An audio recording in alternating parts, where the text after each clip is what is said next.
안녕하세요. 안녕하세요. 지난주에 뵙고 오늘 또 뵙네요. 예. 그래서 날이 굉장히 추워졌어요. 어제는 아마 내포땅은 홍성 예산 쪽은 어제 오늘이 김장하는 날이래요. 그래가지고 막 그 서울에서 다 왔더라고요. 여자 형제들끼리 모여가지고 김장하고 뭐 수육해다가 이렇게 먹는다면서요. 어제 보니까 온천 같은데 사람이 바글바글 하더라고요. 왜 이렇게 많은 날 했더니 김장철이라고 그랬더라고요. 다 하셨어요, 김장? 네. 아, 그래서 그 김장할 때는 그 뭐지 돼지고기 수육하고 그 겉절이해서 먹으면 좋죠. 네. 그래서 오늘 굉장히 날이 그래서 벌써 이제 종강이에요. 오늘이 종강인데 애초에 저희가 이거 할 때는 이제 홍성의 인물을 조명하는 거로 시작을 했거든요. 그래서 이제 했는데 그 중에 만해를 이제 택해서 하게 됐습니다. 처음에는 사실은 그 만해의 그 생애와 그 소시적의 행적을 좀 보고 싶었어요. 그거를 이제 그 학자들마다 의견이 달라가지고 그걸 하게 됐죠. 그걸 하면서 이제 결국은 과연 이분이 어린 시절에 어떻게 했을까 그걸 찾다가 이제 외연을 좀 확장해 보자. 그래서 이렇게 이제 외연을 확장해 가는데 우연찮게 이제 만해라는 인물을 재조명하게 됐습니다. 이거를. 그래서 이제 그 회가 거듭될수록 이제 궁금증이 계속 나왔죠. 아마 그 클라이막스가 조선불교 유신론이 아닌가 그런 생각이 들고 저도 조선불교 유신론은 잘 몰랐어요. 그 정도로 가치가 있는 것인지를 이제 교수님이 이제 많이 가르쳐 주셨고요. 그러다가 이제 불교 대전을 보면서 만해의 사상이 이런 거구나 그렇게 됐고 이제 유마경에 와서 이제 클라이막스를 보게 된 거죠. 그리고 오늘 이제 마지막 시간에 시편담을 하는데 이게 시편담이 저는 굉장히 좀 낯설었어요. 그게. 근데 이제 10개의 현담인데 현담 그러면 어렵잖아요. 근데 하다 보니까는 이건 내가 공부하던 그런 거구나 그렇게 됐죠. 근데 거기에 덧붙여서 어제 이제 교수님께서 말씀하실 때 시편담이 어렵기 때문에 시편담의 그 구체적 모습이 뭘까? 그래서 이제 님의 침묵을 같이 해보자. 그래서 이제 그럼 좋다고.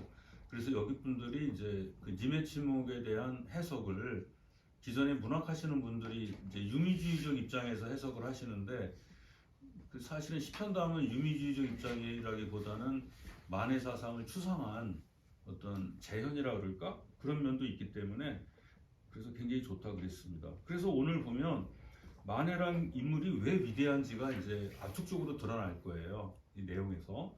그래서 불교 사상사에서 그리고 이제 조국 해방 전쟁에서 독립운동이죠. 그 다음에 또 문학 사상사에서 만해가 이제 하는 그 굉장히 위대한 점을 이제 할 거예요. 왜 이 만해가 선승으로서의 깨달았잖아요. 깨달았으면 그 절집에 머물러 있어야 되는데 그 선승으로서의 그 위치를 포기하고 이 사람이 대중 속으로 들어가게 됐는지, 그 대중 속으로 왜 들어가게 됐는지가 아마 오늘 이걸 하실 거예요. 그래서 이제 이 마지막으로 그 대미를 이제 마무리하면서 이제 만해 유필원고 시편담 주예를 보고자 합니다. 오늘도 이제 고영석 교수님이 여기에 대해서 하시는데 이 내용은 굉장히 편하게 작성하셨어요. 모든 사람이 볼 수 있게. 그래서 이 목차를 잠깐 보시면 그 만해 사상의 그 마음하고 일세 그 딱 두 가지를 해서 앞에 있는 거와 뒤에 거, 그 다음에 님의 침묵까지. 그것도 님의 침묵 알 수 없어요. 막 이렇게 핵심적인 된 것만 딱 뽑으셔가지고 이렇게 했습니다. 그래서 오늘 이걸 하시면서 님의 침묵이 우리가 기존에 알고 있던 거하고 어떻게 다른지, 그리고 만해는 왜 시인이 될 수밖에 없었는지, 만해가 왜 시인이 되려고 그렇게 했고 도대체 만해에 있어서 시란 무엇인지 이런 것들도 아마 교수님께서 말씀해 주실 거예요. 그래서 그러면 교수님의 말씀을 경청하는 시간을 갖겠습니다. 교수님 부탁드리겠습니다.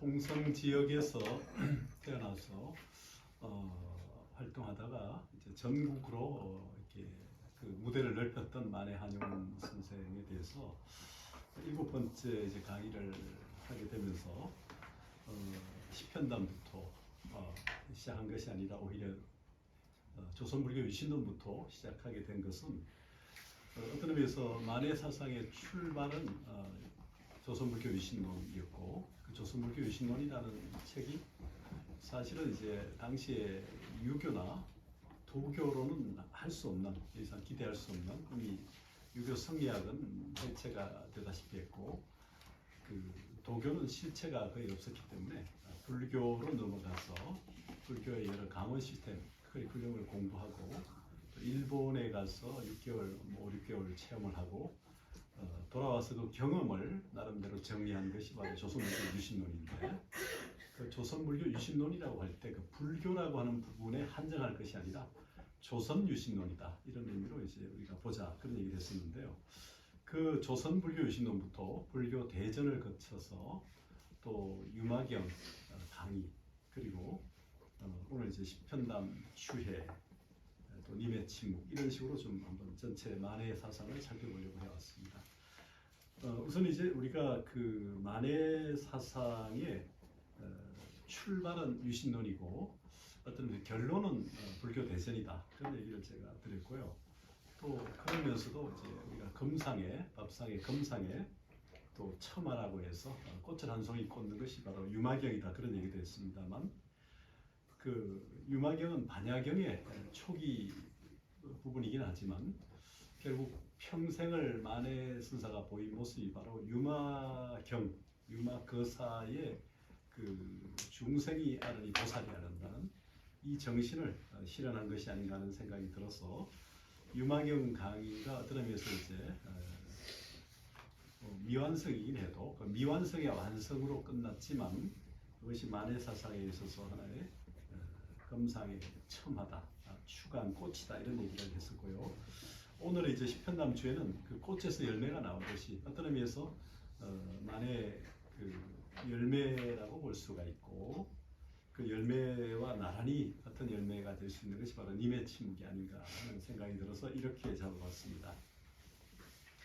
물론 이제 그 저술의 스케줄을 보게 되면 사실은 유마경 강의는 좀 더 30년대 시작을 해서 실제 연재하면서 40년이기 때문에 어떤 의미에서 만년 거의 차기죠. 그러나 십편담 주회는 1925년도에 완성돼서 26년에 발표를 했고, 님의 침묵도 같은 해에 발표를 했습니다.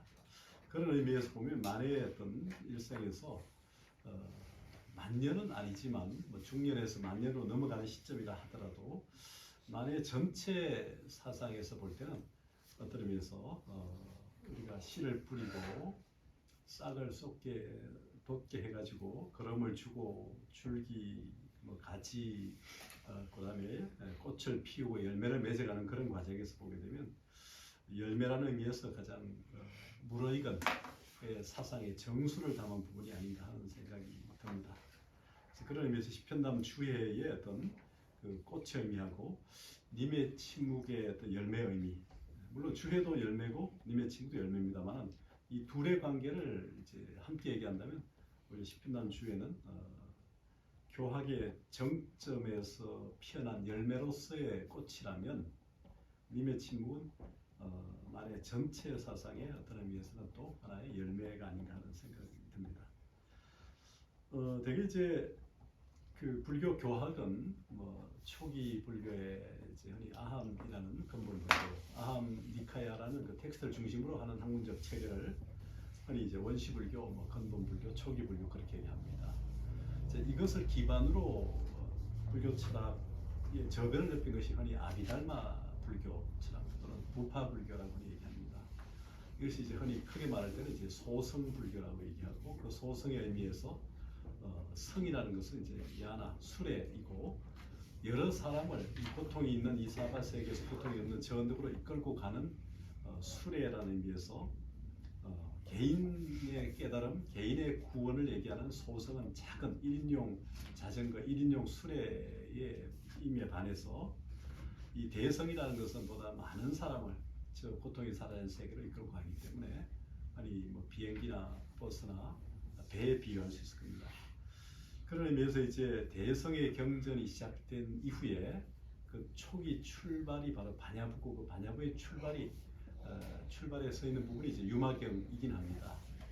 근데 이 유마경이 이제 그 꽃을 피워서 이제 열매까지 맺어지는 그 하나의 그 촉매가 됐다고 볼 수 있는데 만해에게는 특히 만해 사상, 만해 스사가 보여준 의미에서 이제 시편담이라고 하는 것은 대개 그 화음이라는 불교 교학의 어떤 의미에서 집대성이 바로 화음입니다. 잡화 음식, 그러니까 온갖 꽃으로 장엄하고 수식한 것이 바로 잡화 음식이고 그 잡화 음식의 의미로 이제 풀이한 것이 바로 대방광불 화음경.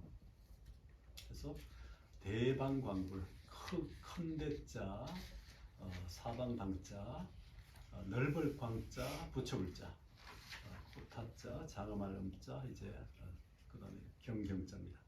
그래서 되게 대방광과 불화음 이렇게 대방광불화음에서 대방광과 불화음이라고 원효 대사는 나눠서 풀이한 그런 대목이 이제 화엄경 소의 서문에 나와 있긴 합니다만은 그런 화엄에서는 흔히 되게 화엄의 도리를 좀 더 집약해서 여러 사람들에게 전하기 위해서 되게 10개, 우리가 손가락 10개이고 10이 만수이고 완전수이기 때문에 10현, 10문 이런 말로 흔히 많이 표현했습니다. 이때 문이라는 것은 교문이고 하나의 법문입니다.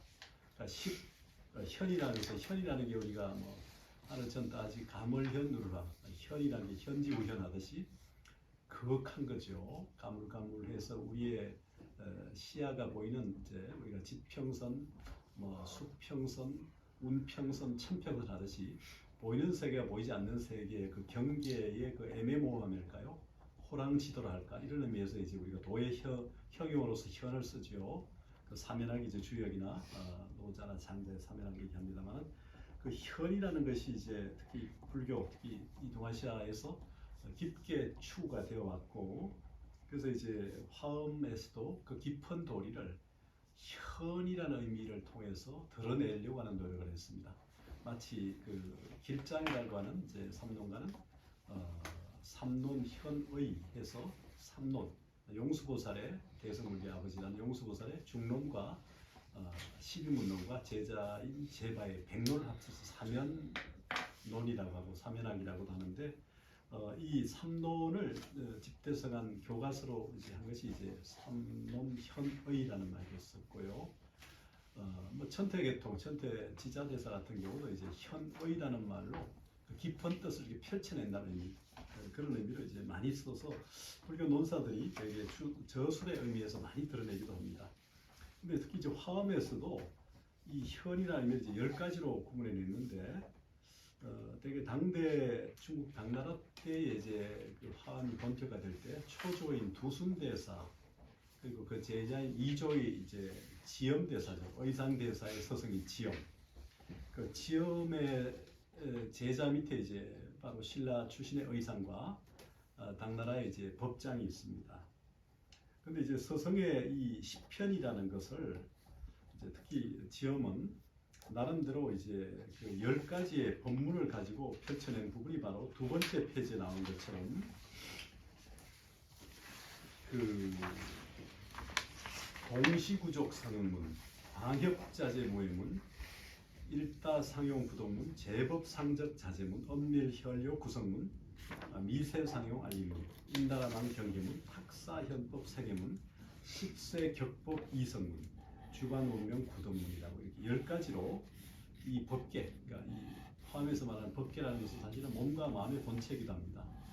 다르마다투라고 하는 게 이제 법의 세계라 해서 그 개라는 게 이제 영어로 렐름처럼 영역이 되기도 하고 또는 추상적 의미에서 어떤 본성의 의미도 되어서 법의 본성, 법의 어떤 본질 이런 의미로 되는 게 이제 법성인데 그 법성을 기초로 또는 화엄은 법계와 법성을 기초로 이 세계를 설명해 가는데요.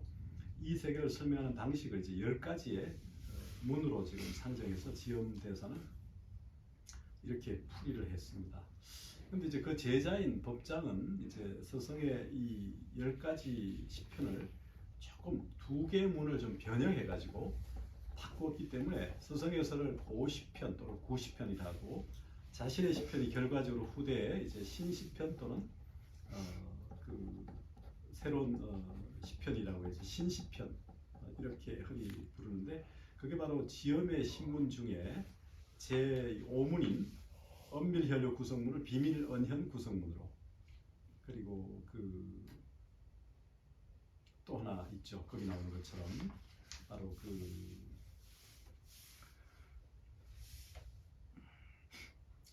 이문 광협자재 모형문을 제법 순잡 구등문으로 이렇게 바꾸었습니다. 자, 이런 화엄의 전통은 결국 화엄이라고 하는 사유가 워낙 방대해서 당시 60건 화엄경, 나중에 80건 화엄경, 또 일부 선제동자 중심으로 했던 입법개품, 이렇게 그러니까 화엄 대경은 60건과 80건인데 원효 의상 시대는 주로 60건을 주로 봤습니다만, 이 방대한 것을 10가지 교문으로 설명했던 것이 화엄의 전통이라면, 이런 전통에 힘입어서 이제 교학의 집대성이 화엄과 달리 서는 후발 주자인 선법은 이제 당대의 교학의 정점으로서 이제 화엄 교학을 통해서 이제 팽배했을 때, 후발 주자인 이제 이 선종은 자신의 기반이 없는 거죠. 자신의 기반이 없으니까 산속에서 일부작 일불식, 빨리 말하면 이제 달마, 2조 해가, 3조 성찬, 4조 도신, 5조 홍인, 6조 해능, 이렇게 이제 쭉 가서 북종으로 가는 신수대사, 보적, 신행, 이렇게 가는 북종의 8종, 그리고 이제 남종으로 가는 해령의 이제 학파 중에 되게 흔히 크게 나누는 것이 청운 행사계가 하나 있고요. 그다음에 이제 또 하나 계열이 마조의 스승이라고 흔히 얘기하는 계보가 또 있죠. 그래서 크게 두 개의 계보로 이제 이어지는데, 이 남종의 이제 마조 계통이 이후에 59명의 제자, 159명의 162명의 제자, 이런 등등을 얘기할 정도로 많은 지파들이 생겼고, 제자들이. 그리고 신라의 이제 부산 선문도 바로 이 마조 계통과 일곱 산문이 연결되고 그렇습니다. 근데 이제 이런 선종의 전통에서도 아까 얘기 드린 것처럼 마조 계통과 마조 계통과 석두 희천 계통의 제자 그룹에서 나온 것이 바로 흔히 오가칠종이라는 겁니다. 오가칠종 또는 오종칠가. 그러니까 오가라는 게 뭐냐면 이제 위양종, 조동종, 그 다음에 이제 임재종, 그 다음에 법안종, 그리고 위양, 조동, 임재, 법안, 하나 더 있죠. 이렇게 5개. 이 5개 파 중에 특히 이제 조동종 계열이 있습니다. 조동종은 조상 본적과 동안 상찰. 사실은 이제 스승이 동안 상찰이고요. 제자가 조상 본적인데, 되게 스승과 제자 이름을 하나 따서 오가를 붙이는 게 일반적인데, 동조종이라고 하는 바람이 좀 그러니까 오히려 조동종이라 해서 제자 이름을 앞세우고 스승 이름을 뒤세운 거는 아마 제자가 더 크게 조동종을 선양한 탓이기도 할 겁니다만, 조동종으로 되어 있습니다. 그래서 이제 이 오가 7종 중에 특히 이제 이 오가라고 하는 종파들, 되게 오종칠가라고 합니다만, 우리 신라 하대부터 고려 시대 우리나라에 사실은 다 유행했던 종파들인데, 문헌을 보면요, 실제로 주류는 역시 임재종이고, 임재종 중에도 이제 황룡파와 양기파가 있는데, 그 중에 우리 고려는 되게 양기파 쪽입니다. 그리고 이제 법안종 계통도 초기에 좀 성행했다가 본격적으로 좀 더 유행했던 것은 이제 조동종입니다. 일본도 임재종과 조동종 이렇게 해서 되게 이제 선종은 임재종, 조동종으로 많이 주류로 흔히 봅니다. 임재종은 과거에 달마 이후에 조사선 계통으로 이어지던 반조수행, 그러니까 자신의 내면으로 빛을 돌이켜보는 반조수행을 통해서 진행이 되다가, 이 송나라 때 11세기쯤 되면 이제 대해종고라고 하는 주희의 아마 3초쯤 되는 대해종고라고 하는 인물에 의해서 이제 가나선이라고 하는 화두를 들고 화두를 보고 하는 이 선의 수행법이 이제 본격화됩니다. 그러니까 반조 수행만 가지고는 온전하지 않다고 생각했던 대해종고는 오히려 이먹고 오늘 이 자리에 앉아서 결성향교에 모여서 이렇게 만의 강의를 듣게 한 그놈이 과연 누구냐? 그놈을 잡아라. 그놈을 찾아봐라 이렇게 얘기하는 것처럼 이 멋고, 그러니까 부모 미생전 본래 면목, 부모의 몸을 빌어서 태어나기 이전에 나의 참모습은 무엇인가? Who am I? What am I? 할 때 나는 과연 누구인가? 오늘 이 자리에 결성향교에 나를 와서 만의 강의를 듣게 한 그놈이 과연 누군가?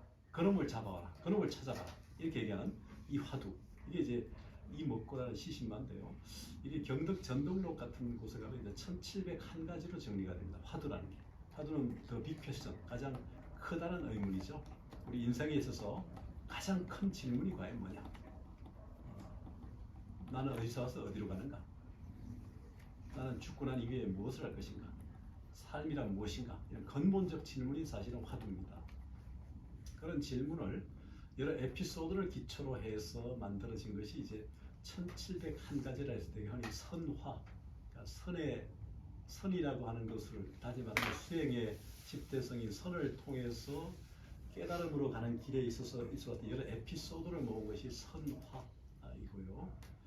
그 과정에서 이제 화두라고 하는 게 매개되기 때문에, 그래서 흔히 화두선, 간화선 그런 얘기를 하고, 그것을 이제 본격화한 인물이 바로 대종고라는 인물입니다.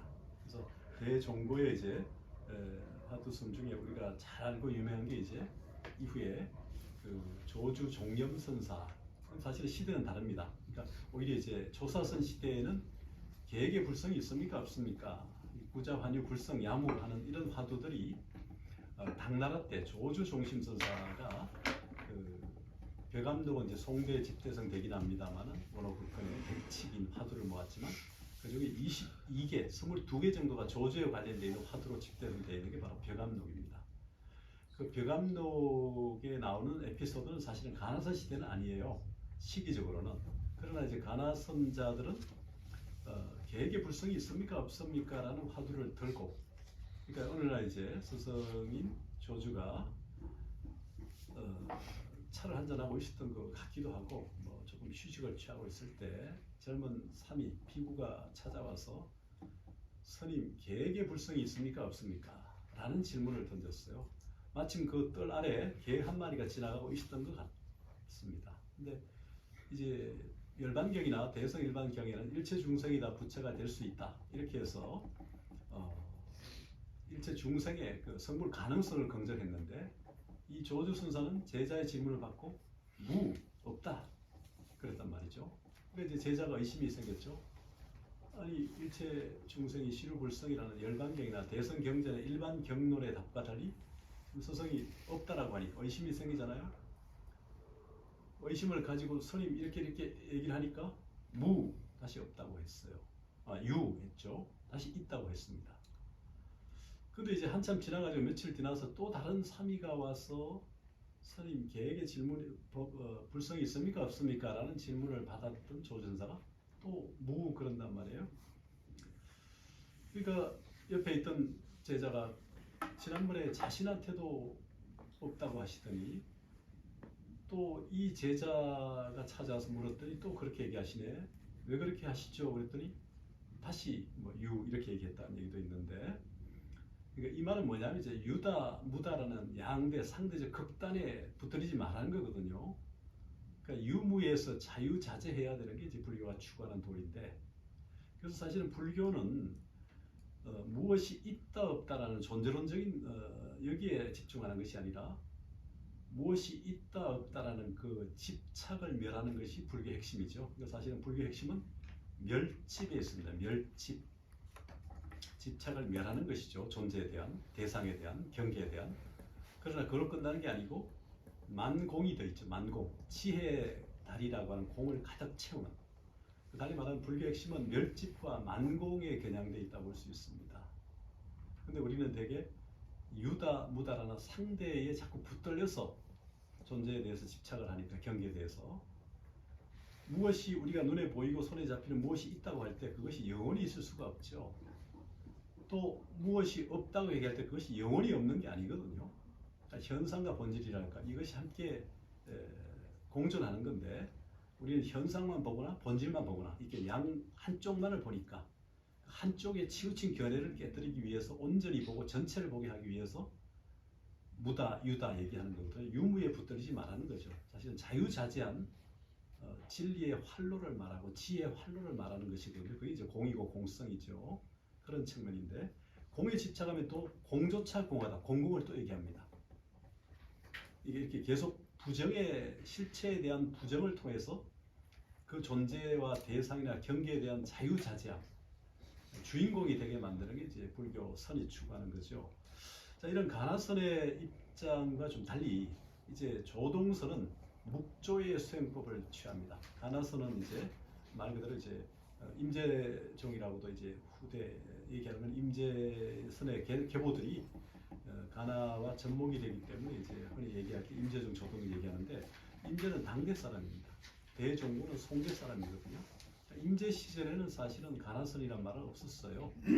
그리고 이 가나라는 말 자체도 임재가 아니라 오히려 대종고라고 하는 송대의 라이벌이었던 굉지정략이라고 하는 사람이 자신의 그 수행법과 다른 대종고 거를 이제 간화라고 붙여서 이제 가나설이고, 임재는 또 조동 쪽을 향해서 그쪽은 이제 묵조를 추구하니까 묵조선이다 이렇게 얘기하는 거죠. 그러니까 서로 규정하다 보니까 이제 그렇게 된 거죠. 그러니까 묵조라는 것은 묵묵히 앉아서 자신의 내면을 관조하면서 지관타좌, 다만지자, 볼관자, 칠타자, 안절자자. 그러니까 묵묵히 앉아서 내면을 관조하기 때문에 치관 수행을 하는 순간이 바로 내가 부처임을 확인하는 거죠. 그러니까 5분 앉아서 묵조를 하면 내가 5분 부처가 되는 거고, 1시간 앉아서 묵조를 하면 역시 1시간 부처가 되는 거죠.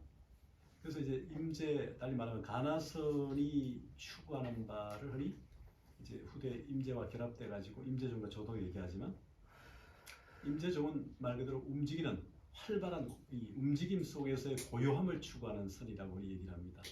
반면에 조동종은, 조동선, 묵조선은 이 고요함 속에서 앉아서 5분 참선할 때 그게 바로 5분간 내가 부처임을 확인하는 것처럼, 그래서 그 고요함 속에서 활발한 움직임을 추구하는 것이 이제 조동선이다 이런 얘기를 흔히 얘기하죠. 그래서 뭐 흔히 비유컨대 챔피언 벨트를 따는 것이 어렵느냐, 챔피언 벨트를 유지하는 게 어렵냐 이런 얘기를 하죠. 어떻습니까? 챔피언 벨트 따보셨나요? 네. 엄마나 챔피언 먹었어 뭐 이렇게 해보셨나요? 챔피언 벨트를 따본 분들과 이제 따보지 않은 분 차이가 있겠지만, 챔피언 벨트를 따려는 노력이 임재선이라면 챔피언 벨트를 유지하는 게 조동선이다 이렇게 비유도 할 수 있는데, 그때 임재선은 아까 얘기했죠. 가나선에 들어와서 임재가 접목된 형태에서의 가나선으로서의 임재선을 말하는 거고요. 화두를 매게 하는 거죠. 화두를 매게 하지 않고 앉아서 묵묵히 내면을 관조하는 것이 이제 바로 조동선, 묵조를 통한 수행이 이제 조동입니다. 자, 여기서 이제 만해가 다뤘던 이 뭡니까? 저기 십편담 요해라고 할 때, 십편담 또 주해를 할 때, 자 우선 십편담이라는 것은 이 조동종을 창조했다 볼 수 있는 동안 상찰 대사가 십편담이라는, 그러니까 10가지의 문장, 여기 지금 보면 나오겠지만 사실은 뭡니까? 7은 8구, 우리말은 율시가 되죠. 율시에 해당하는 7은 8구의 시에다가 시 10편에다가 자신의 조동의 안목을 담은 것이 바로 십편담입니다. 달리 말하면 조동선에서 조동 묵조를 통해서 말하려고 하는 이 세계의 핵심을 보다 대중들에게 좀 쉽게 설명하기 위해서 정의, 편의, 겸대, 그다음에 군신 이렇게 해서 5개 범주로 설명하는 방식이 있는데, 후대 제자들은 우선 십편담이라는 것 자체가 여기 지금 뒤에 넣어놓긴 있습니다만 10가지, 그러니까 2페이지 보시면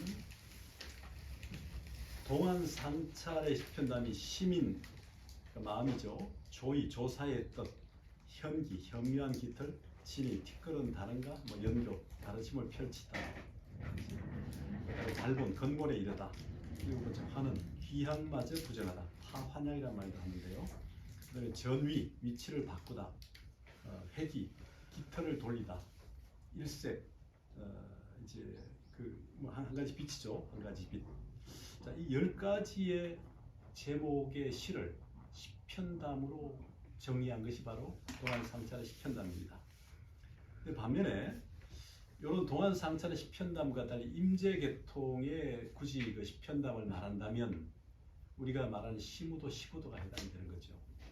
지난 시간에도 한번 얘기 들었습니다만은 그 청원 선사가 당나라 때 청원 유신 선사가 이제 자신의 마음 본래 자리 소를 찾아가기 위해서 이제 한강을 건너고 목욕산을 건너서 이제 남산을 찾아간다는 비유를 했었는데 소를 찾아 나서는 거죠. 여러분도 여기 결성향교에 소를 찾아 나서서 왔는지 모르겠습니다. 결성향교에 소를 찾아왔죠. 그러니까 이게 이제 심우죠, 심우. 와서 보니까 이제 견적, 소의 발자국을 찾으셨나요? 소의 발자국을 찾는 것이 견적입니다. 소의 발자국을 따라갔더니 이제 소가 보이는 거죠. 견우, 소의 엉덩이 꼬리가 보이는 거예요. 네 번째는 이제 소를 잡는 거죠. 덕우, 소를 얻는 겁니다. 다섯 번째는 소를 콧뚜리를 끼워서 자유자재 부리는 모구가 되는 거죠. 진울선사의 아우가 이제 모구자라 했듯이. 여섯 번째는 이제 소를 길들였기 때문에 기우귀가 소의 의지에서 소를 타고 집으로 돌아가는 거예요. 피리 불면서. 일곱 번째는 내가 찾으려는 대상으로서의 소와 내가 찾는 주체로서의 나. 그러니까 이게 뭡니까? 인우구망이 아니고 뭡니까? 내가 찾는 망우존이죠. 망우존인. 대상으로서의 소는 잊어버리고 주체로서의 인, 나는 남는 게 망우존인이고요. 일곱 번째. 여덟 번째는 인우구망입니다. 나와 소라는 우가 함께 붙자. 이절망자. 주체와 대상이 완전히 사라진 이런 상이죠. 우리가 뭐 성취로다가 이런 상을 많이 그리고 동그라미 하나를 그리지 않습니까? 진리는 바로 이거다. 이게 뭡니까? 생도 없고 불생불멸을 얘기하거든요. 그러니까 어디가 시작도 없고 어디고 무시부정처럼 동그라미 하나가 이제 바로 불생불멸이 8개죠. 주체와 대상이 모두 사라진 상태입니다. 굳이 말하면 이게 아란에 그러니까 더 이상 배울 것이 없는 공부를 마친 무학도인 아란에 해당되는 거죠. 이게 이제 소승불교가 추구하는 거죠. 사실은요. 이게 끝이 아니라는 거죠. 그러니까 고요한 성원에 앉아서 참선 수행에서 깨닫는 것은 사실은 인후구망, 불생불멸, 동그라미 하나 이런 상이에요. 제 8단계입니다. 대승불교는 제 9단계가 있죠. 내가 청운의 품을 안고 목멱산과 남산을 찾아갔을 때 그 보여지는 그 모습으로부터 이제 공부를 마치고 돌아와서 반본환은 본래 자리로 되돌아온 거죠. 자기가 살던 고향으로 되돌아온 겁니다. 반본환원, 돌이킬 반자, 본래 본자, 돌아올 한자, 근원원자, 반본환, 본래 자리로 되돌아온 거예요. 이게 9번째입니다. 그 다음 10번째가 입전수수. 이제 자신이 배운 깨침, 공부한 내용을 저자거리에 들어가서 또는 직장에 들어가서 중생구제에서 유기전처럼 저자에 들어가서 손을 들이울 숫자, 손을 들이우면 중생구제의 손을 뻗어야 된단 말이죠. 이게 10번째 단계입니다. 그러니까 1에서 굳이 말하면 8까지는 수행의 단계일 수 있죠. 특히 소승까지 포함해서. 굳이 나눠서 6까지 본다면 이제 그 수행의 단계고 7, 8은 뭐 깨달음의 단계로 볼 수도 있을 겁니다. 그러나 이제 9, 10은 결국 뭡니까? 깨침을 나누는 기법, 대성보살행을 말하는 것이죠. 이게 이제 임재종에서, 임재선에서 뭐 가나선을 접목한 임재선에서 얘기하는 쪽은 바로 이 시무도, 시부도가 바로 10편에 해당되는 거죠. 굳이 말하면. 여기에 대해서 많은 주석가들이 생겼고 그 의미를 부여하고 해설했습니다. 임재 단계는 뭡니까? 소를 찾는 견으로부터 바로 입전 수수까지 10가지 단계가 이런 방식으로 이제 구성이 되어 있다면 이 조동종은 묵조를 기반한 조동종은 바로 이 10편당 동안상차는 이 10가지로 지금 조동의 가르침을 펼친 겁니다.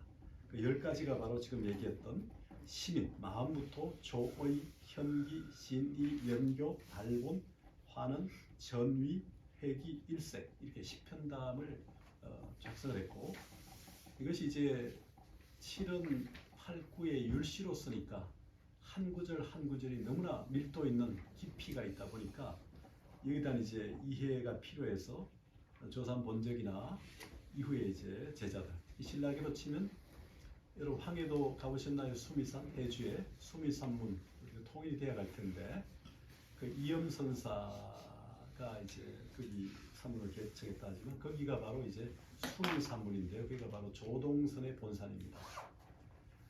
거기 우리가 못 가고 있기 때문에 갈 수가 없는 상태이기 때문에 그래서 그 이염선사나 이제 고려 시대로 내려온 이제 일현선사, 삼국유사를 찬송한 일현선사의 중편 조동오이.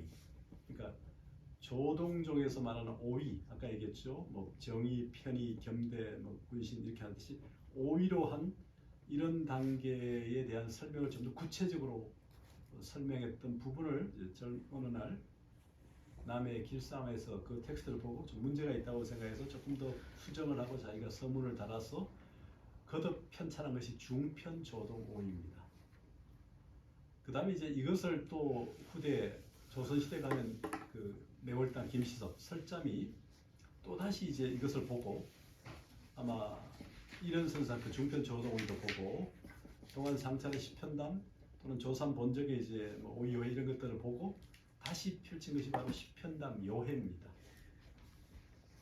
이 시편담 요해를 쓴 곳이 바로 저 설악산의 오세암이었습니다. 오세암이 이제 오세 신동이 이제 나왔다는 관세무사를 뭐 칭견했다는 얼마 전에 그 동화 애니메이션 작품으로도 나왔죠. 정호성이 아니고 누구죠? 정채봉. 정채봉 선생의 예 오세암 애니메이션 나왔죠. 거기 무대가 바로 오세암이고 만해 선사도 이제 그러니까 매월당은 거기서 바로 시편담 요해를 정리했습니다. 만해도 오세암에서 머물면서 이 열경이 자주 매월당에 시편담 요해를 보고 자신이 시편담 주해를 썼다고 합니다. 근데 뒤에 이제 그 서문에 보면 그 폭류정상가 해서 여기가 바로 오세암이 아니고 저 수락산 서울에 거기서 썼다는 기록이 보여서 이게 왜 이렇게 착간이 되는가에 따라 연구자에 따라 좀 달리 보는데 아마 시작은 오세암에서 했지 않나 생각이 되고 마무리도 아마 저 풍류정사 지금 서울 수덕 저 수락산 쪽에서 했지 않을까. 그러다 보니까 아마 그렇게 됐지 않았을까. 그러니까 우리가 글을 하나 쓸 때 어느 공간에서 다 쓸 수도 있지만 마무리가 된 것은 옮겨서 한 경우도 있거든요. 이런 선사가 삼국유사를 쓰려고 준비했던 그 대부분의 자료들은 운문사 청구에서 거의 다 됐거든요. 근데 마무리는 지금 군이 인각사에서 마무리됐기 때문에 군의가 최종적으로 이제 삼국유사의 이제 완성처로 보는데 그런 맥락을 보면 풀 수 있지 않을까 생각되고 이거 오류보다는 그래서 이제 조동종에서 이 시편담을 담았던 이 부분이 바로 임재계통에서의 그 시무도하고 시부도, 시무도 10가지 그림이 이제 시부도고 소를 찬다면서 시무도라고 하는데 그 의미하고 대비해서 볼 수 있을 겁니다. 빨리 말하면 아까 비유 드린 것처럼 챔피언 벨트를 따는 과정은 뭡니까? 열심히 뭐 복수도 하고 뭐 이렇게 우리 홍수환 선수처럼 이렇게 열심히 움직이면서 움직임 속에서 최종 챔피언 벨트라는 고요함을 추구하는 것일 수 있겠죠. 그런데 이 조동은 뭡니까? 이미 고요함, 챔피언 벨트를 이미 따고 있는 거예요. 내가 이미 붙인 거예요. 챔피언 벨트 땄고 내가 붙여임을 확인하는 과정이 바로 챔피언 벨트를 유지하는 과정이죠. 챔피언이라는 그 부처의 벨트를 누리고 확인하는 과정이 바로 조동이라는 거예요. 묵조를 통해서, 묵조법을 통해서 수행을 그런 과정으로 대비해서 설명할 수 있을 겁니다. 그러니까 마치 챔피언 벨트를 따서 내가 이미 부처이기 때문에 그 고요한 상태가 겉으로 드러나지 않죠. 그러나 그 챔피언 벨트를 타고 내가 부처임을 확인하고 그럼 끝나는 게 아니라 부처라는 존재는 중생이 있기 때문에 부처가 있는 것이니까 중생을 향한 회양의 노력들이 있게 되는 거죠. 그 회양의 노력이 굳이 말하면 이 바로 시부도 아니지 우리가 시편담이라고 볼 수 있을 겁니다. 그래서 여기서 굉장히 정적으로 보이는 것 같지만 여기에 대한 해석에는 굉장히 동적인 해석이 가미되는 것이고 그게 매월당은 만해는 매월당의 해석에 상당히 주목했던 것 같고요. 그러니까 매월당이 어떤 사람인가요? 처음에 오세 신동 아닙니까? 오세 신동은 사실은 뭐 다른 데서 화신도 있지만 사실은 매월당 때문에 생겼죠. 5세 때 세종을 칭견하지 않아요. 매월당이. 그래서 그 세종이 주는 그 운에 맞춰서 두 구의 시를 바치잖아요. 그래서 그 천재성을 인정받고 그게 이제 평생을 매월 땅을 지배하잖아요. 임금에게 성은을 입었다는 방식으로. 그러다가 이제 매월 땅이 그렇게 되고 그러다가 이제 나중에 부모가 일찍 돌아갔나요? 17세인가에 결혼을 하고 1년 만에 부인이 죽고 화거를 받지만 낙방을 합니다. 그 천재가. 근데 그게 이제 그 당시 세조 치하기 때문에 매월 땅이 될 수가 없었던 것 같고 그래서 결국 이제 친구들과 함께 저 송강사까지 유람을 갑니다. 근데 송강사점에 아마 그분이 맞을 겁니다. 설준이라고 하는 유자 출신의 출가자가 있었어요. 설준. 그를 만났던 것 같고 나중에 매월당의 글장기에 보면 22편의 시를 설준에게 바치는 시가 있습니다. 그래서 결국 이제 출가를 하게 되죠. 설준도 나중에 이제 다시 사대부 출신의 출가자이기 때문에 사대문에 못 들어오게 되는 조치에도 불구하고 예외적으로 들어왔던 것 같고 사대문 안에 들어와서 이제 불교를 우선은 초기이기 때문에 펼쳤던 것 같은데 나중에 유자 성리학자들이 그 설준을 그냥 두지 않아서 나중에 저쪽 어디입니까? 지금 서원흥 쪽에 그 절에 절 이름이 정인산가 하는 절에 주지로 있는데 거기 신도들과 추문이 있다고 매도해서 그를 쫓아내버리는 그런 기록이 실록에 나옵니다. 설주는 어떻든 간에 이제 설잠 매월당은 이제 청한자 설잠이라는 출가자가 되어서 이제 수행을 하는데 역시 현실에 대한 자기가 출사하고 싶었는데 출사를 못했고 출가로 갔지만 그 안에서 아마 굉장히 고뇌가 있었던 것 같아요. 매월당은 사실은 출가를 원했던 게 아닌 것 같은데 그러나 그 안에서 나름대로 열심히 공부를 했고 기본 한학의 토대가 다 되어 있기 때문에 그러다가 이제 자신을 따르는 시봉들을 저 수락산에 보면 때는 돌로 던져서 막 쫓아내고 막 이렇게 굉장히 자신을 따르지 말라고 애를 써서 쫓아내고 그랬던 것 같은데 47세쯤에 그 매월당은 아마 집안의 부름을 받고 할아버지의 죽음 때문에 다시 나와서 제사를 지내러 나옵니다. 그때 집안에 아마 그 적극적인 요청에 따라 다시 재혼을 하게 돼요. 재혼을 하고 난 다음에 1년 만에 또 부인이 죽거나 그랬던 것 같아요. 그래서 다시 또 돌아갑니다. 돌아가서 59세 입적을 합니다. 그러니까 매월당의 59년 생평 중에 따져보면 가장 긴 기간이 사실 출가자였어요. 그 안에서 어떻게 생활했던 간에 머리 깎고 전국에 이제 매월당 유적이 참 많은 건데 이 매월당이 이제 설악산 오세암에서 아마 십편담을 만나서 보고 이령거도 보고 또한 삼찰거도 보면서 요해를 달았던 거죠. 핵심적인 이해 이런 걸 달아서 책을 낸 것 같고 매월당에는 이제 그 의상의 화엄 일성 법계도 주라는 저술이 있고요. 또 연경별찬이라는 게 고려 후기에 천척으로 사실 천척으로 많이 있지만 호산록과 또 그의 연경, 그러니까 법화경을 나름대로 핵심을 추려서 찬을 붙인 게 있습니다. 거기에 대해서 나름대로 재편해서 구성한 것이 바로 연경별찬이라는 게 지금 매월당기에 있습니다. 또 하나가 뭐냐면 바로 이제 이 십편담 요해라는 건데 이게 이제 십편담 요해하고 조동오이하고 관련된 텍스트가 같은 거냐 다른 거냐 이게 서로 학자들마다 이설이 있는데요. 어쨌든 간에 이제 법화, 그다음에 화음, 그다음에 선, 그 중에도 조동선과 접목되어 있는 모습이 매월당에 보이고요.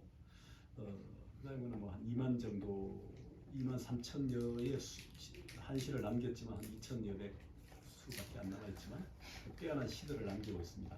어쨌든 간에 이 매월당은 그 오세암에서 십편담 요해를 썼고 만에는 역시 그 오세암에서 십편담 요해를 본 것으로 보이고요. 거기서 아마 상당히 감복을 받았던 것 같고 그러면서도 자신의 안목과 같고 다른 점이 있었던 것 같고 서문에 보이는 것처럼 거기서 자신의 십편담 추해를 작성했던 것으로 보입니다.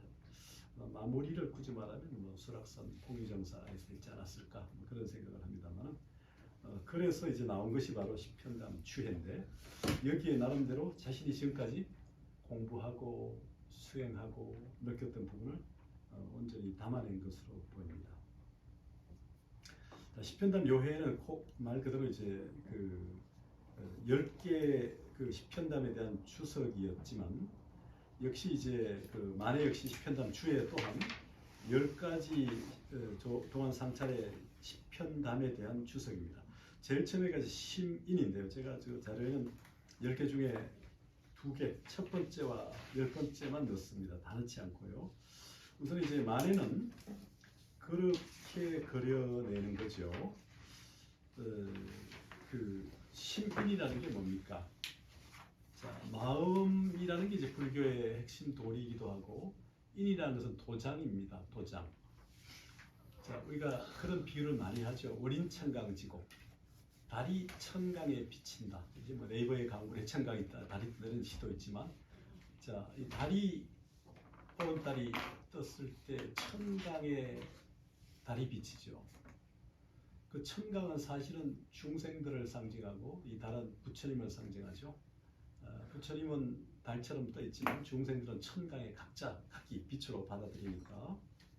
그래서 이제 이 선종에서는 인가라는 것을 얘기할 때 스승이 제자에게 화두를 주면 제자는 열심히 그 화두를 참문해 가지고 답을 얻어서 가지고 오죠.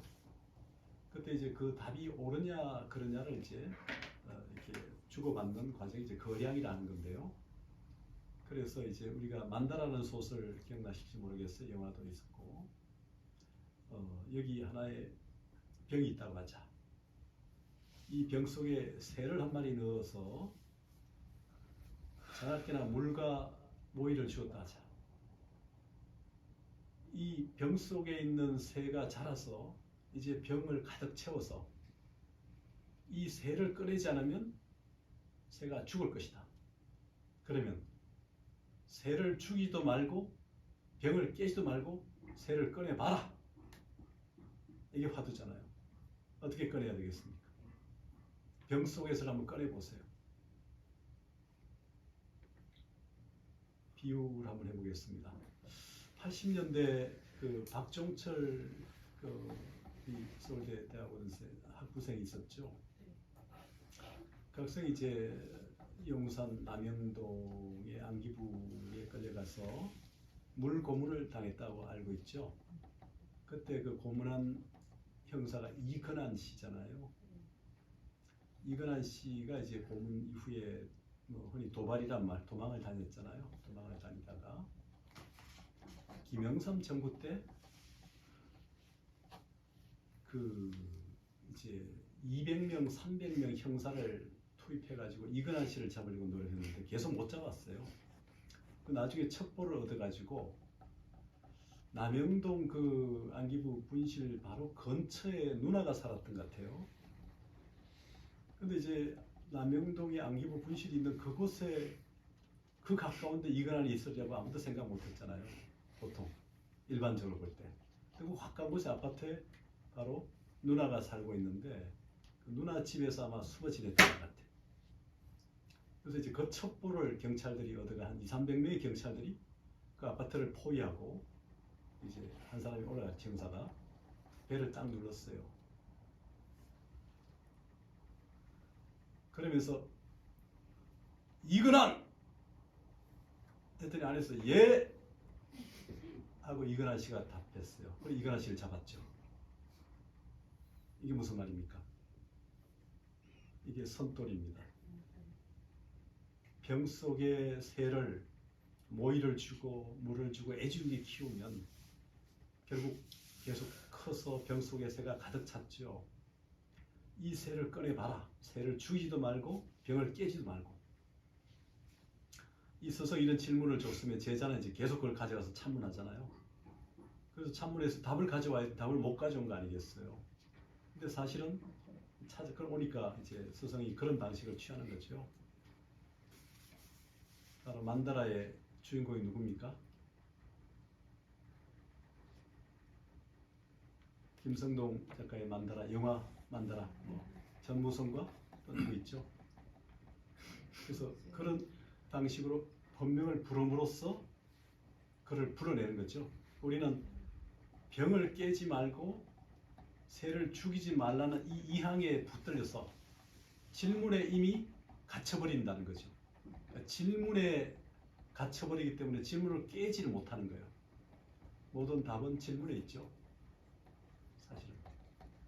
그러니까 화두도 사실은 그런 겁니다. 그 화두에 이미 답이 있는 거예요. 근데 그걸 우리는 생각을 못하고 화두에서 찾지 않고 다른 데서 찾잖아요.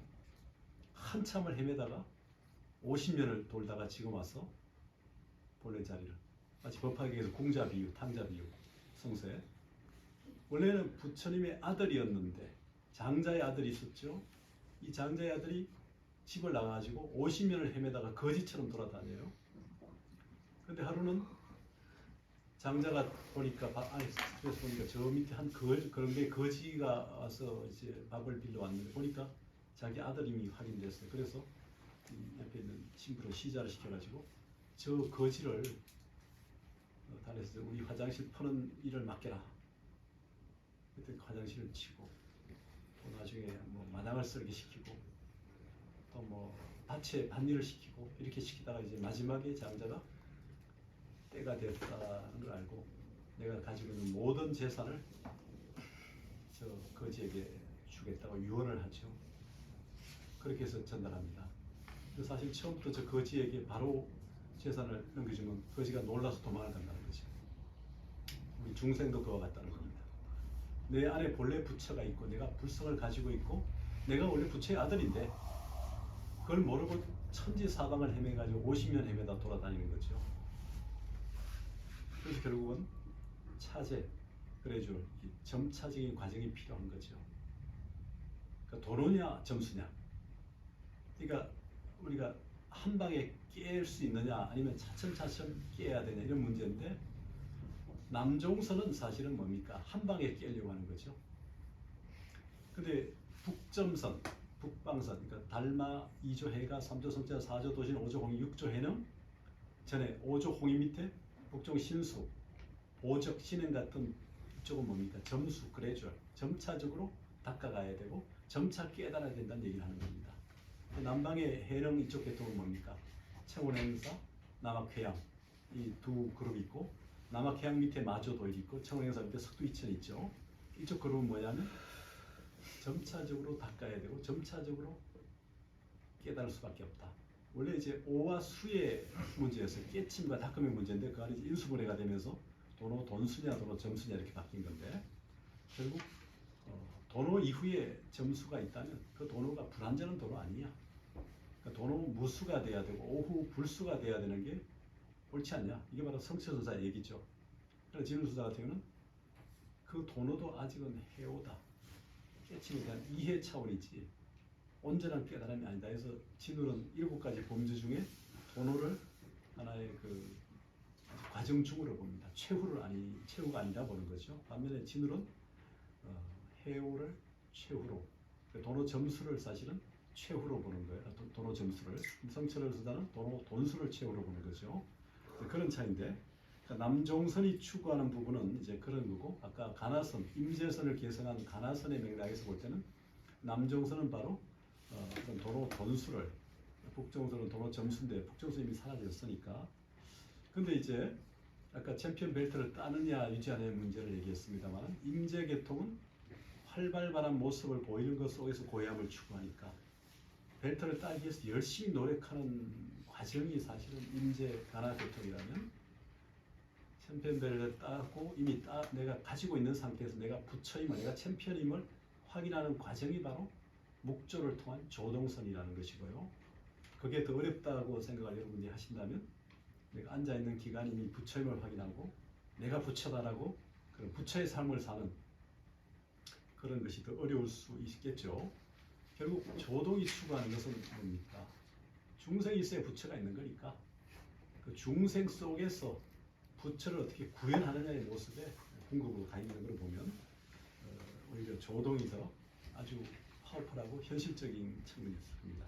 그래서 시민이란 말이 이런 말을 하고 있죠. 그 만해의 여수사는 뱀을 그리는 것도 이미 틀렸는데 다리까지 덧붙여 무엇하리. 이제 만에는 피와 추라는 방식을 통해서 심인이라고 하는 조동종 그 동안 상찰의 그 마음 도장에 대해서 피는 일종의 비평입니다. 추는 주석이죠. 우리가 이제 뱀을 그리면 뱀에 또 뭡니까? 사족을 붙이는 경우 있잖아요. 뱀 다리 보셨나요? 마음은 본래 형체가 없어 모양을 떠나고 흔적을 잃었다. 마음이란 말이 가짜 이름인데 거기에 인자를 덧붙였다. 그러나 만법은 이로써 기준을 삼고 제부는 이로써 정근을 삼는다. 그러므로 시민이라 이름하여 이름 붙여 말한다. 본래 몸체와 가짜 이름이 서로 병이 되지 않는 데서 시민이란 말 뜻이 드러난다. 여기 이제 그 시편단의 시민 제목에 대한 만의 비주입니다. 비는 비평과 주석이에요. 그러니까 10가지 중에 첫 번째 시민부터 마지막에 거기 나오는 것처럼 1세까지 가는 것 중에 첫 번째 항 시편 중에 이제 그 7원 8구 율시의 첫 제목에 대해서 이렇게 붙이고 있습니다. 시민. 여기 여러분 도장을 찍으시죠? 사인을 합니까? 송나라 때 이제 공안이라는 말이 있습니다. 공안 선정에서 공안은 말 그대로 공공기관의 문서라는 거예요. 자, 우리가 이제 어떤 사건에 대해서 객관화시키면 이제 공문으로 서류로 만들어야 되잖아요. 근데 그 서류가 효력을 발생하려면 어떻게 됩니까? 도장 있어야 되잖아요. 결제 라인이 필요하죠. 자, 서성이 제자에게 여기 하나의 병이 있다 하자. 이 병 속에 새 한 마리 넣었다 하자. 이 새에게 물도 주고 모이도 주고 했다 하자. 근데 이 새가 자라서 병을 꽉 채웠다 하자. 자, 이 병 속에 가득 찬 새를 꺼내봐라. 새를 죽이지도 말고 병을 깨지도 말고. 이런 게 질문이란 말이죠. 이게. 그렇다면 이런 사항에 대해서 이제 문서로 작성하지 않습니까? 그 공공문서예요. 거기 이제 결제라면 뭡니까? 처음에 직원부터 주임, 과장, 부장 이렇게 이 결제 라인이 있어 효력을 발생하는 것처럼 서서히 제자에게 질문을 줬고 그 질문을 철저히 참문했던 제자가 답을 가지고 오잖아요. 그래서 이제 서성에게 그 답을 얘기하죠. 어떻게 여러분들이 해오실 거 아닙니까? 병을 깨지도 말고 새를 죽이도 말고 한번 답을 가져와보라. 답을 가져왔을 거 아니겠어요?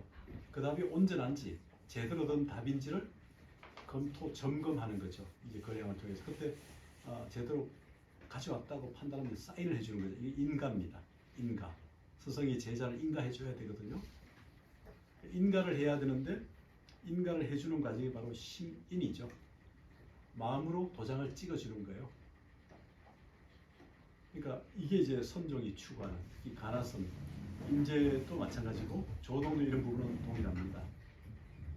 그래서 심인에 대해서 이제 그렇게 얘기를 하고 있고 이렇게 풀고 있습니다. 첫째, 7은 율시니까 8구로 돼 있죠. 그대에게 묻노니 마음은 어떤 모습인가? 자, 여기서 분냄새는 가득한데 경국지성은 간데없다. 이 의미가 전달될지 모르겠어요. 우리가 알록산의 난 때 주인공이 누굽니까? 예, 양귀비. 양귀비가 바로 소고도 출신이잖아요.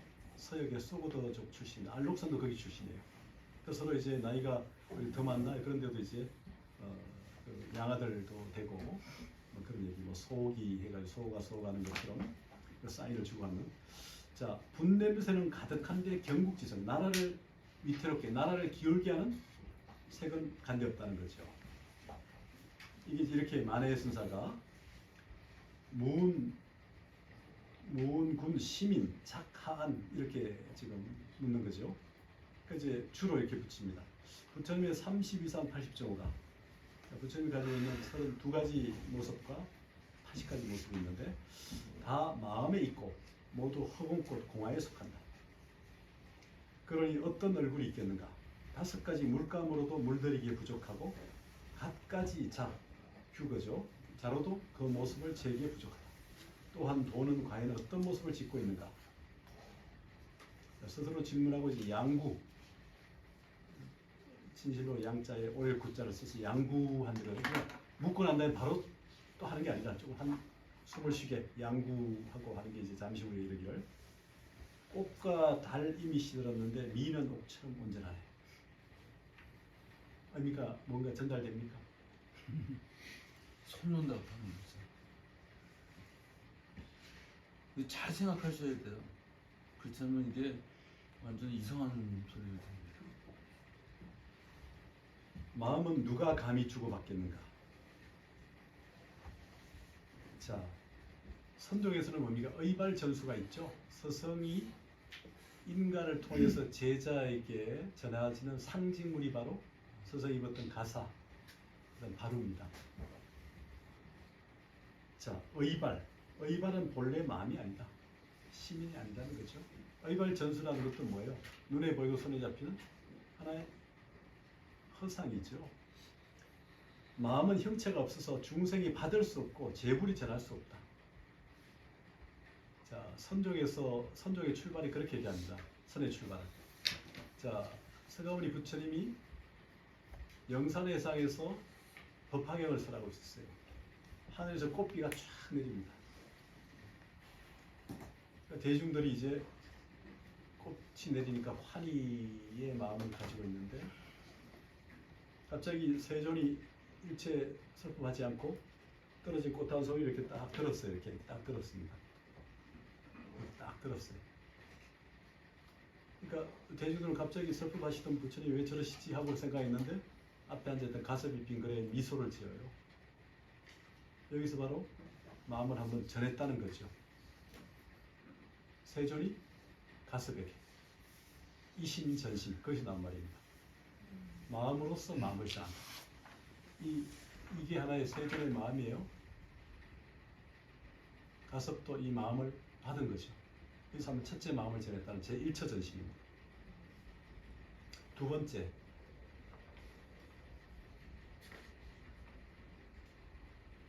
가자탑 앞에서 세존이 강의를 설법을 하시는데 상수 제자인 가섭이 지각을 했어요.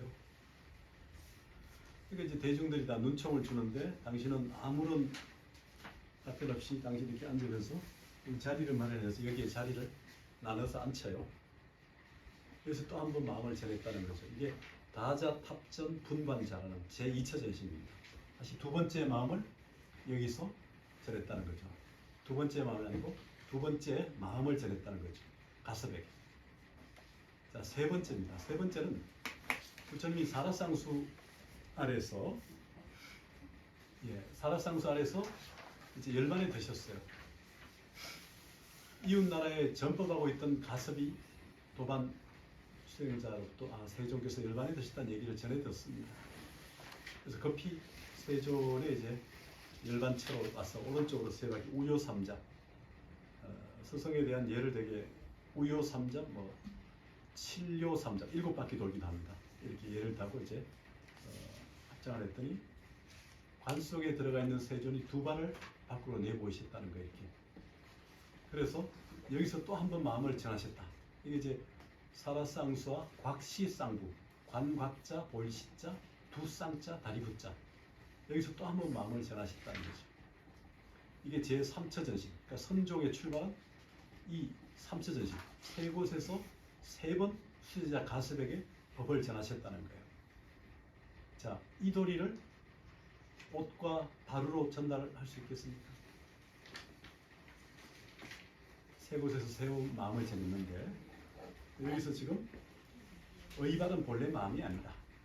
마음은 형체가 없어서 중생이 받을 수 없고 재불이 전할 수 없다.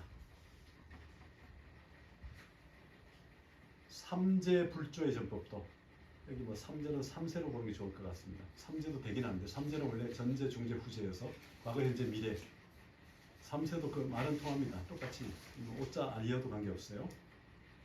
과거, 현재, 미래의 부처님과 조사들의 전법도 부질없는 말이다. 세상의 법은 전함으로써 전해지는 것이 아니고 마음은 전하지 않음으로써 전해지는 것이다. 이게 무슨 말입니까? 마음을 전함으로써 전해지는 것이 아니고 마음은 전하지 않음으로써 전해지는 것이다. 주고받는다는 것은 주관과 객관이 사실 있는 거죠. 이런 선사의 화두에 그런 게 있어요. 그 비문에 나오는데 민지라는 문이 있은 고리 후기에 자 생계 불감하고 불감 부정이다. 중생의 세계가 줄어들지 않고 부처의 세계가 늘어나지 않게 하려면 어떻게 해야 되냐? 중생이 되게 줄어들면 부처가 되고 그 부처의 세계가 늘어가 중생이 되게 줄어든다 생각하잖아요. 중생의 세계가 생계 불감하고 중생의 세계가 줄어들지 않고 불계 부정이다. 부처의 세계가 늘어나지 않게 하려면 어떻게 해야 되냐? 이게 이제 이런 선사의 화두였다고 민지가 쓴 이런 비문에 나타나 있습니다. 자, 이 구절과 대응해서도 세상의 법은 전함으로써 전해지는 것이 아니고 마음은 전하지 않음으로써 전해지는 것이다. 의미가 전달됩니까? 척 보면 압니까? 척 봐도 안 보입니까? 모릅니까? 이게 말로서 설명할 수 없는 도리, 언어가 끊어진 자리. 이 진리가 뭐냐 할 때, 진리가 우리가 보편수가 타당성, 어느 시간, 어느 공간을 떠나서도 보편수가 타당성을 가져야 되죠. 불교에서는 연기법이 바로 진리로 보죠. 중도 행위 바로 그렇고 모든 존재자들의 존재 방식이 연기법. 그런 건데 그럴 때 우리가 전한다, 전해 받는다 이 주객이 있는 건데 이렇게 말하면 사실은 이게 끊어진 자리. 그러니까 우리가 이제 이연전려 이런 말을 쓰죠. 말이 끊어지고 생각이 끊어지고 이연전려 또 심행처멸 마음의 작동이 마음이 가는 길이 끊어졌다. 심행처멸 이연전려 이런 말이 이제 선의적으로 또 많이 쓰입니다만 그러니까 언어도단 말길이 끊어졌다. 언어도단 심행처멸 이연전려 뭐 이런 말이 많이 씁니다. 개구적착 입을 열면 곧 그르친다. 이런 말이 선종이 많이 쓰는 말인데 여기서 시민에 대한 이제 만해 선사의 제목에 대한 풀이와 함께 그 시민에 대한 이제 그 1현 10편 중에 1현에 율시 그 8구 중에 지금 2구를 지금 봤습니다. 여기까지 한번 생각해 보시고 지금 이제 이게 지금 굉장히 그